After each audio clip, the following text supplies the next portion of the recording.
स्नायू म्हणजे गरजेनुसार आकुंचन शीतलीकरण होऊ शकणाऱ्या असंख्य तंतूचा गट म्हणजे स्नायू. स्नायू हाडांना स्नायू बदलांनी गट जोडलेला असतो. मानवी शरीरात एकूण 600 स्नायू असतात. शरीरामध्ये 30 स्नायू असतात. स्नायूचे प्रकार दोन आहेत. पहिला ऐच्छिक स्नायू, हाताने काम करणे, चालणे, अन्नपदार्थ खाणे अशी कामे आपल्या इच्छेवर अवलंबून असतात. अशा कामासाठी वापरात येणाऱ्या स्नायूंना ऐच्छिक स्नायू असे म्हणतात. उदाहरणार्थ हात व पाय यामध्ये ऐच्छिक स्नायू असतात. दुसरा अनैच्छिक स्नायू, श्वसन, पचन, रक्तभिसरण करणाऱ्या आपल्या शरीरातील काही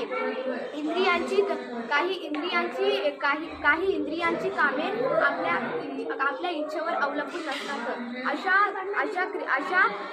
अशा इंद्रियात असणाऱ्या स्नायूंना अनैच्छिक स्नायू असे म्हणतात.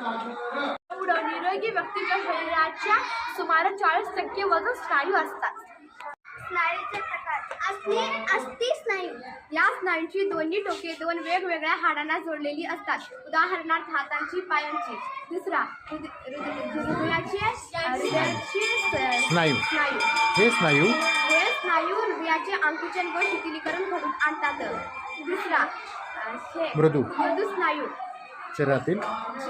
शरीरातील आंतरेंद्रियामध्ये हे स्नायू आढळतात. उदाहरणार्थ जठर, आतडे इत्यादी. अन्नपचनाची सुरुवात मुखातील दाताच्या कार्यापासून होते.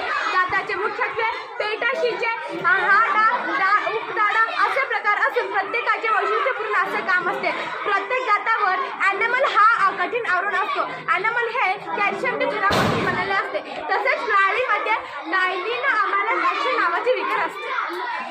रूपांतर द्रवात घटकात होणे आणि रक्तात मिसळणे या क्रियेला अन्नपचन असे म्हणतात.